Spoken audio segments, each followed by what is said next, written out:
மக்கள் மத்தியில், தொண்டர்கள் மத்தியில் அருமையான பேரு புகழ் பெற்று தனக்கு ஒரு நல்ல அரசியல் நல்ல எதிர்காலம் இருக்கு அப்படிங்கிறது நிரூபித்துக் கொண்டிருக்கும் என் அன்பு தம்பி உதயநிதி ஸ்டாலின்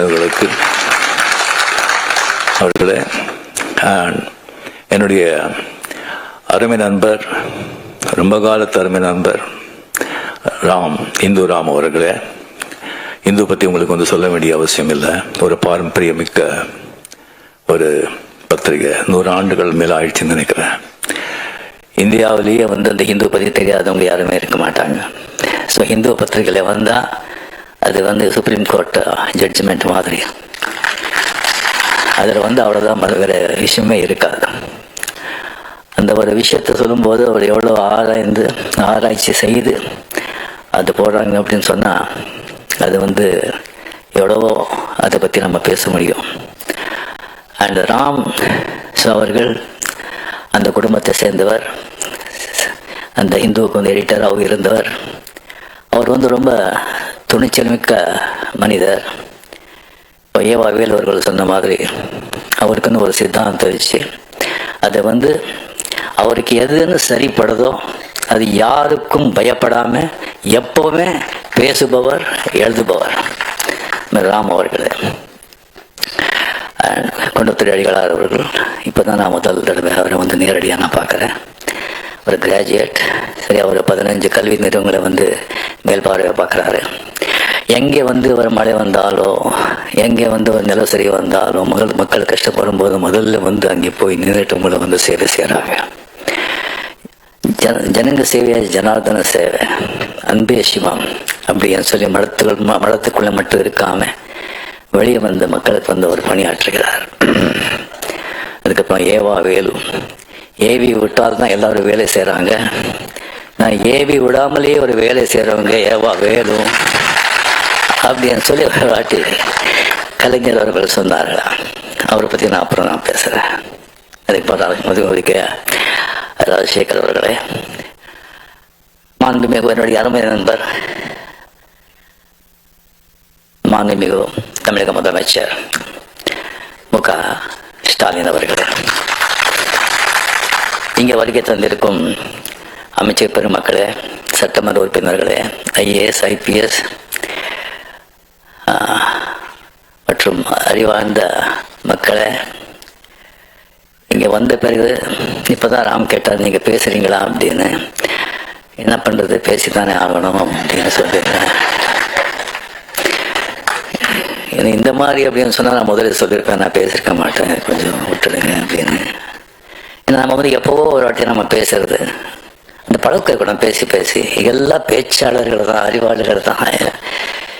ஸோ அந்த அறிவார்ந்தவர்கள் இருந்த சபையில் நீ பேசாமல் இருக்கிறது தான் ரொம்ப அறிவாளித்தனம் அப்படின்னு சொல்லுவாங்க. இப்போ என்ன பண்ணுறது, நான் பேசி தான் ஆகணும். ஸோ ஏதாவது கொஞ்சம் தப்பாக இருந்தால் தயவு செஞ்சு மன்னிச்சிங்க. ஸோ முதல்ல இந்த கலைஞருடைய 100ஆண்டு வெற்றி விழா, அவருடைய உடன்பிறப்புகள், முதலமைச்சவர்கள், அவருக்கு இந்த ஆண்டு பூரா அந்த கொண்டாடின விதம் இருக்கு. எத்தனை மாவட்டங்கள், எத்தனை விதமா. உலகத்திலேயே எந்த ஒரு அரசியல் தலைவருக்கும் இந்த மாதிரி யாருமே 100ஆண்டு கொண்டாட்டங்கள் கொண்டாட மாட்டாங்க, கொண்டாட போவதும் இல்லை. எந்த அளவுக்கு அவர் மேல ஒரு அன்பு,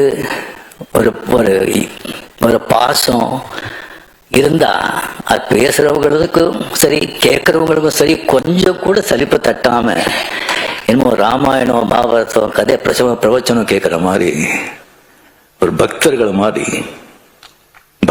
தான் அந்த மாதிரி கேட்பாங்க. அது முன்னிலை நிறுத்தி முதலமைச்சர் அத்தனை வேலை இருந்தா கூட எத்தனையோ விழாக்கள் அவரே கலந்து கொண்டு தலைமை தாங்கி விழாக்கள் நடத்திருக்காங்க. ஸோ நாம எல்லாருமே வெளியே பார்க்குறோம். ஸோ வெளியே நல்லவங்க எல்லாம் வீட்லேயும் நல்லவங்களா இருக்கணும்னு சொல்ல முடியாது. வெளியவங்களுக்கு எவ்வளோ மரியாதை இருந்து கூட வீட்டில் கூட அதே மரியாதை இருக்குன்னு சொல்ல முடியாது. ஸோ அவர் கூடவே பிறந்ததில் இருந்து வளர்ந்து இருக்கும்போது 24 hours எந்தெந்த தருணத்தில் எந்தெந்த இதில் முக ஸ்டாலின் அவர்கள் அவர் அப்பாவை பார்த்துருப்பாங்க. எவ்வளோ வேதனைகள் எவ்வளோ கஷ்டங்கள் என்ன இருந்தோ கூட பொது வாழ்க்கையில் காட்ட முடியாது. இல்லாத மாதிரி தான் தானே அது வீட்டில் தான் காட்ட முடியும். அது வீட்டில் அது எப்படி சமாளிச்சிருப்பார். மற்றவங்க இவர் கஷ்டப்பட்டா கூட மற்றவங்க கஷ்டப்படும் போது அவர் எல்லாம் அவர் எப்படி தட்டி கொடுத்துருப்பாங்க. ஒரு தலைவனாக சமுதாயத்தில் அவங்களுடைய உறுப்பினர்களுக்கு மட்டும் இல்லை, உடன்பிறப்புகளுக்கு மட்டும் இல்லை, வீட்டில் கூட ஒரு அந்த மாதிரி ஒரு தலைவனாக இருந்தால் தான் அவருக்கு ஒரு பாசம் பக்தின்னு சொல்லலாம். நம்ம படையப்பா பிரிவுக்கு போட்டிருந்தோம் அந்த தெய்வஸ்ரீ படத்தில். ஸோ பின்னாடி மீன் சார், மீன் கலைஞர் சார், இவர் திசைங்க அவர்கள் திசைங்களாக உட்காந்துருந்தாங்க. நான் ஸ்டாலின் சார் எங்கே பார்த்தோம் சொன்னால் முன்னாலே ஒரு 7 முன்னாலே போய் உட்காந்துருக்காங்க. ஸ்டாலின் சார் இங்கே வாங்க சொன்னோம். ஐயோ இல்லை அப்படின்னு அவ்வளோ ஒரு மரியாதை, ஒரு ரெஸ்பெக்ட். அண்ட் இப்போ அவர் முதலமைச்சர் பதவி வகித்த பிறகு ஸோ இதை நான் இப்போ இங்கே விழா போகிறதுக்கு முன்னாலே முதல்ல என்ன பேசணும் அப்படின்னு சொல்கிறத விட எதுவும் பேசக்கூடாது அப்படின்னு சொல்லி லிஸ்ட் போட்டு எடுத்தாங்க. ஏவவேல் அவர்கள் முதலே சொன்னாங்க, இது அரசியல்லே கிடையாதுங்க, அரசியல் பற்ற சம்பந்தமே கிடையாது, நீங்கள் இது மாதிரி சீன் கூப்பிட்டுருக்கோம், நீங்கள் இது பண்ணணும் அப்படின்னு சொன்னாங்க. ஸோ கலைஞர் சார் அப்படின்னு சொல்லி வரும்போது கம்ப்ளீட்டாக சினிமா, இலக்கியம், அரசியல், இந்த 3 தான். எனக்கு சினிமா பற்றி அவரை பற்றி தெரியும், அதை பற்றி நான் நிறைய பேசியிருக்கேன். இலக்கியத்தை பற்றி அவருக்கு எனக்கு சரியாக அவ்வளோ தெரியல. அவருடைய இலக்கியங்கள், அவருடைய கவிதைகள், அவருடைய கதைகள் ஜாஸ்தி நான் படித்ததில்லை. வேறு ஒரு அரசியல் தான். அது இவங்க பேசினா ரொம்ப ஜாகிரதையாக பேசணும். இங்கே நம்ம மதிப்புக்குரிய நண்பர் ஸ்டாலின் சார் அவர்கள் முதலமைச்சரான பிறகு அவர் சந்தித்த எல்லா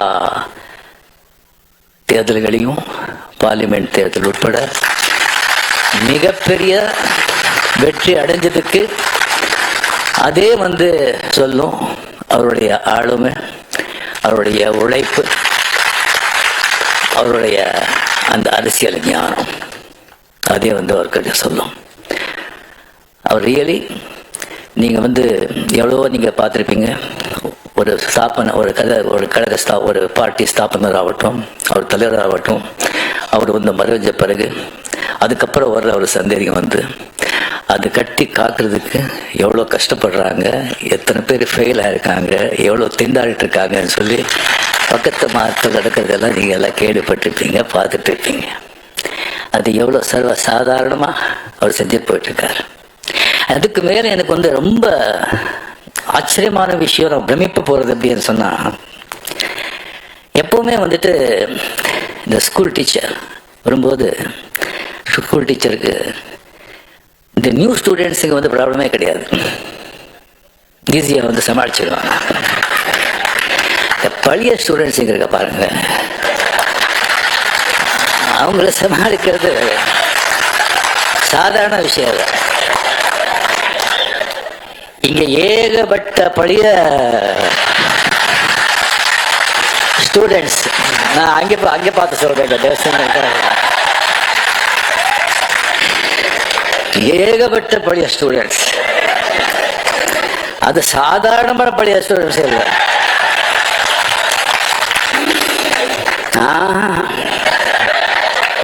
அசாத்தியமானவங்க எல்லாருமே ஃபெயில் ஆயிட்டாங்க. இல்லை, ஒரு ரேங்க் வாங்கிட்டு அந்த கிளாஸை விட்டு போக மாட்டோம்னு உட்காந்துருக்கேன்.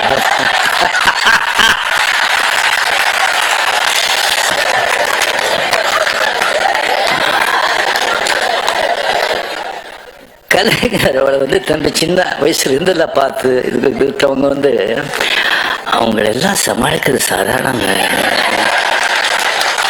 ஒருத்தர் வேண்டாங்க, துரைமுருகன் சொல்லி ஒருத்தர் இருக்காரு, கலைஞர் கண்ணிலேயே மருளிட்டு ஆட்டினவர் அவர். அவருக்கு ஏதாவது விஷயம் சொல்லி இப்படி போற அப்படி பண்றோன்னே எப்படி இருக்கு எப்படி நல்லா இருக்கு அப்படின்னு சொன்னா அப்படியா சந்தோஷம் அப்படின்னு சொன்னா அது என்ன நல்லா இருக்குன்னு சொல்லி சந்தோஷம் சொல்றாங்களா, என்னடா இப்படி பண்றீங்கன்னு சந்தோஷம் சொல்றாங்களா, ஒன்றும் புரியாது. Stalin sir, hats off to you.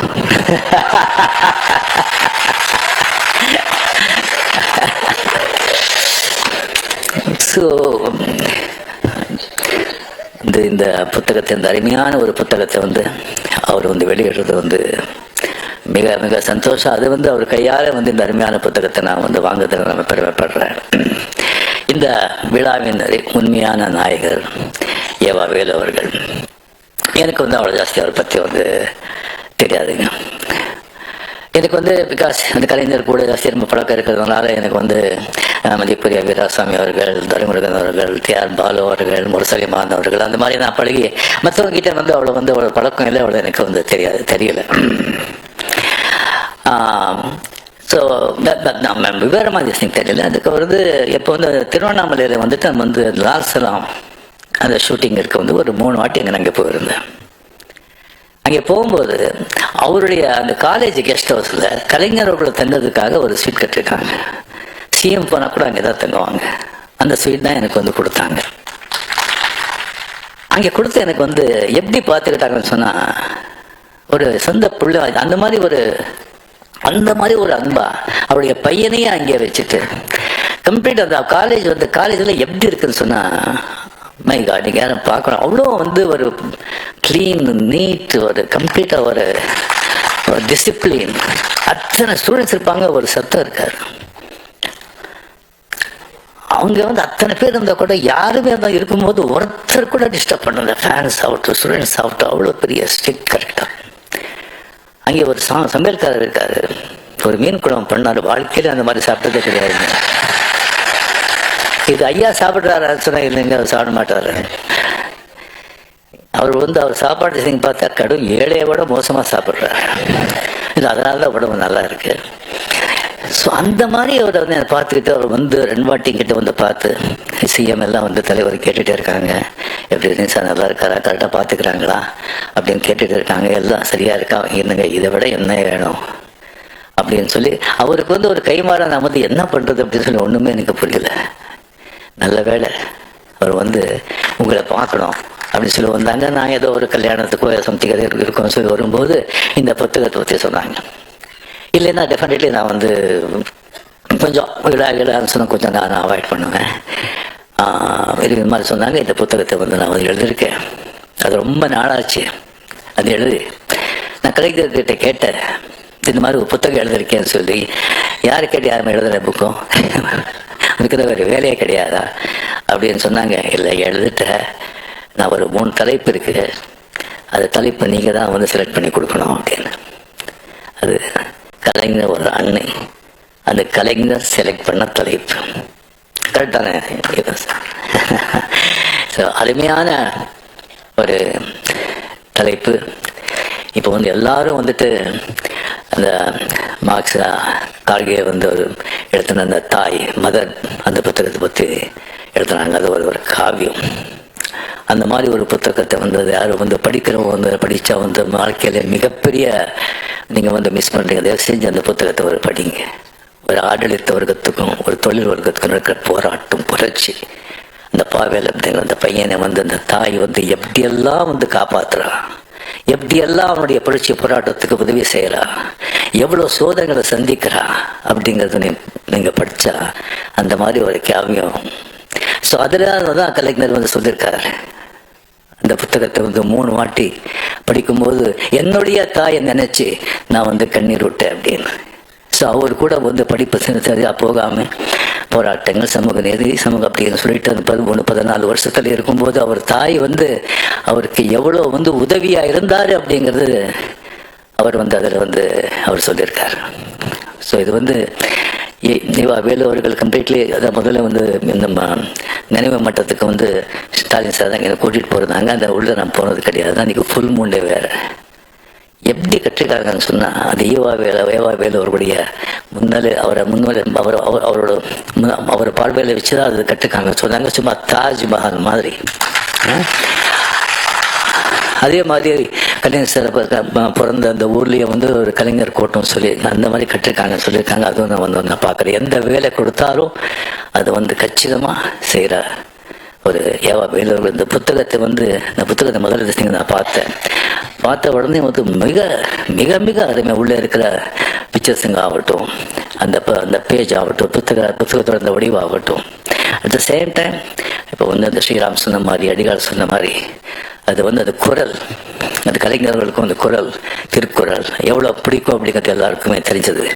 அந்த குரலை வந்து ஒன்று எழுதி அதுக்கப்புறம் வந்து கலைஞருடைய அதனுடைய விளக்கத்தை கொடுத்து அந்த குரல் மாதிரி கலைஞர் எப்படி வாழ்ந்தார் அப்படிங்கிறது ஒரு அத்தியாயமா பண்ணியிருக்காங்க. அதனால தான் ஒரு காவியம் ஆயிட்டு, அருமையான ஒரு காவியம். ஸோ அது வந்து முன்னுரை கூட இங்கே வந்து அடிகால் சொன்ன மாதிரி சிஎம் அவர்கள் மிக அருமையாக எழுதியிருக்கார். அந்த முன்னுரை அருமையான புத்தகம். பட் என்னன்னா வேலை தான் ஜாஸ்தி 1000 ரூபா. பட் அந்த குவாலிட்டிக்கு வந்து டிஃப்ரெண்டாக அது தேவை. பட் எல்லாரும் அது படிக்கணும். நெக்ஸ்ட் பண்ணுறது எல்லாம் கொஞ்சம் கம்மி விலை பண்ண எல்லாரும் நிச்சயமாக அது வந்து படிக்கணும்னு சொல்லிட்டு நான் வந்து இது பண்ணிக்கிறேன். ஸோ இந்த காவிய நாயகன் என்னுடைய அருமை நண்பர் அமரர். கலைஞர்களை பற்றி நான் என்னத்தனை பேசுறது, அவர் பண்ண படங்களை பற்றி நான் வந்து பேசிட்டேன். அதுக்கப்புறம் வந்து அவருடைய நான் சொல்ல இலக்கியத்தை பற்றி அவ்வளோ ஜாஸ்தி எனக்கு தெரியாது. அண்ட் அரசியல் வாழ்க்கை பற்றி எல்லாருக்குமே உங்களுக்கு தெரியும். அவர் அரசியல் வாழ்க்கை இப்போ வந்து ராஜ்நாத் சிங்கை வந்து அவரை பற்றி 1/2 hour அவர் பேசியிருக்காங்கன்னு சொன்னால் அதை ராஜ்நாத் சிங் மட்டும் பேசிக்க மாட்டாங்க, மேலிருந்து ஒரு உத்தரவு வந்திருக்கும். ஸோ அவர் வந்து எல்லாராலையும் வந்து அந்த மாதிரி ஒரு பாராட்டி மகிழ்கிற ஒரு மனிதர். அபூர்வங்க, ரொம்ப அபூர்வம். எல்லாரும் நம்ம பிறக்கூடாது. 90% 95% வந்து பிறந்து இந்த குலம், இந்த ஜாதி, இந்த மதம், இந்த பேர், பொண்டாட்டி, பிள்ளை, ஒரு 10-25 உறவினர்கள், ஒரு ஆஃபீஸில் வேலை செஞ்ச ஒரு 10-20 பேர், மொத்தமே ஒரு 50 பேர். அதுக்குள்ள வாழ்க்கை முடிச்சிடும். அந்த 50 பேரை வந்து சந்தோஷப்படுத்தி 50 பேர் முன்னாலே நல்லா வாழணும், சந்தோஷமா வாழணும் அப்படின்னு சொல்லி அதே போராடி செத்து போகிறோம். பட் சில பேர் தான் சமூகத்துக்கு, ஒரு இனத்துக்கு, சமூக நன்மைக்காக போராடணும், பாடுபடணும் அப்படிங்கிறது ஒரு சில பேர் தான். அதற்கு கலைஞர் அதில் ரொம்ப முக்கியமானவர், ரொம்ப முக்கியமானவர். அவர் சந்தித்த சோதனைகள், விமர்சனங்கள் வேற யாராவது இருந்தால் காணாமல் போயிருப்பாங்க. விமர்சனங்கள் வேணும், தேவை. அது ஒரு மழை மாதிரி இருக்கணும், புயல் மாதிரி இருக்கக்கூடாது. புயல் மாதிரி இருந்தால் செடியில மரங்களே சாஞ்சி போயிடும். ஆனால் இது ஆலமரம், வேறு ரொம்ப ஸ்ட்ராங். அவருடைய உடன்பிறப்புகள், அந்த வேறு ரொம்ப ரொம்ப ஸ்ட்ராங். அந்த மரம் அந்த மாதிரி அவர் ஊக்க வச்ச மரம், அதை யாராலையும் அசைக்க முடியாது. இல்லை என்ன 12-13 வருஷம் ஆட்சியில் இருந்தால் கூட ஒரு கட்சியை காப்பாற்ற முடியுமா? 5 வருஷம் இல்லைன்னு சொன்னாலே திண்டாடுறாங்க. சாதாரண விஷயம் இல்லை. ஸோ அவரை பற்றி வந்து போக போக பெரிய இந்த மாதிரி பெரிய பெரிய மகான்களே சொல்லலாம். அவர் சத்த பிறகு இன்னும் புகழ் ஜாஸ்தி ஆகிட்டே இருக்கும். உங்களுக்கு தெரியும், பாரதியார் செத்தப்போ 15 பேர் இல்லை. இப்போ என்ன புகழ், என்ன இது, அந்த மாதிரி நாளுக்கு நாள் ஜாஸ்தி ஆகிட்டே இருக்கும். அவர் கூட இன்னும் எத்தனையோ புத்தகங்கள் வந்துட்டு இருக்கும். அவரை பற்றி படமும் எடுக்கணும்னு சொல்லி எனக்கு வந்து நான் கேட்டுக்கிறேன். ஸோ அவருடைய மிகப்பெரிய திஸ்திங் வந்து எந்த விமர்சனம் வந்தால் கூட வந்து ஒரு பெரிய ஒரு பழைய ஒரு பத்திரிகை நண்பர் அவர் வந்து கலைஞர் வந்து நிறைய இன்டர்வியூ பண்ணியிருக்காங்க. அவர் என்கிட்ட ஒரு வாட்டி சொன்னார், விமர்சனங்கள் எப்படி அவர் எடுத்துக்கிறாங்கன்னு சொன்னால், அந்த விமர்சனம் வந்து அந்த விமர்சனம் யார் எழுதுனது அப்படின்னு சொல்லி அவர் பார்ப்பாங்க. அவனுடைய தராதரம் பார்ப்பாங்க, அவனுடைய பேக்ரவுண்ட் பார்ப்பாங்க, அவன் யாராவது ஏவி விட்டு எழுதுறான்னு பார்ப்பாங்க, இல்லை பணம் கொடுத்து வரணும்னு பார்ப்பாங்க, அவனுடைய ஞானம் என்னன்னு பார்ப்பாங்க. அதை பார்த்துட்டு அது அப்படின்னு சொன்னால் நெக்ஸ்ட் வந்து அதை இன்னும் பார்க்கவே மாட்டாங்க. அதை பற்றி அவன் எழுதுறான் பார்க்கவே மாட்டாங்க. நல்லா அறிவாந்து கரெக்டாக திசை கிரிட்டிசைஸ் பண்ணி கரெக்டாக வந்து சிங்கல் பண்ணால் அதை வந்து தவறாமல் அதை வந்து படிப்பாங்க. படிச்சுட்டு ஏதாவது தப்பு இருந்தால் அவர்கிட்ட வந்து கேட்பாங்க, நான் இதனால தான் இதை பண்ணேன், இதனால தான் இதை செஞ்சேன் அப்படின்னு சொல்லி அவர் கேட்பாங்க. அது ஒரு மிகப்பெரிய ஒரு குணம். இப்போ வந்து விமர்சனம் செய்கிறாங்க, விமர்சனம் செய்யணும், செய்யுங்க, பட் மனசை யாரையும் நோகடிக்காதீங்க.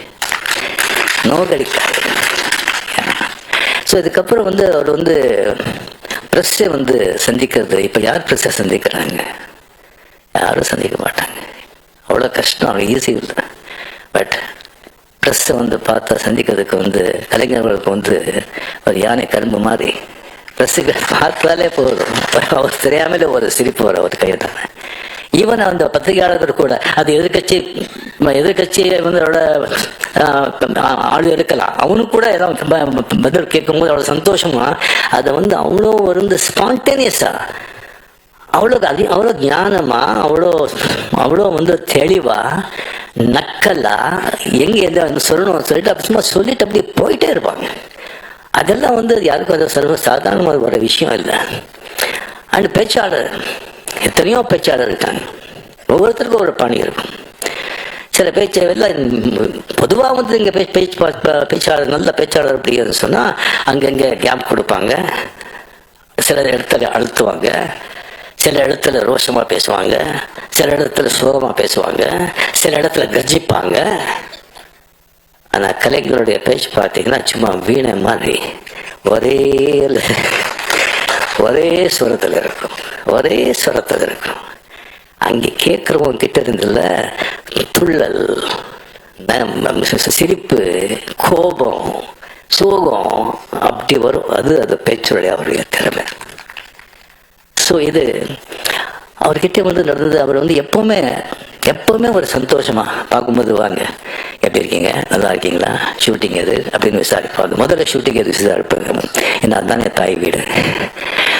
ஸோ விசாரிப்பாங்க சந்தோஷமா. எப்பவுமே 2 தடவை அவர் வந்து சோர்ந்து போய் ரொம்ப சோகமா வாங்க அப்படின்னு சொன்னது. ஒன்று, முரசொலி மாறன் அவர்கள் அப்போலோ ஹாஸ்பிட்டலில் அட்மிட்டாக இருக்கும்போது அங்கே வந்து அந்த ரூமில் வந்து உட்காருக்கும்போது ரொம்ப சோகமாக இருந்தார்.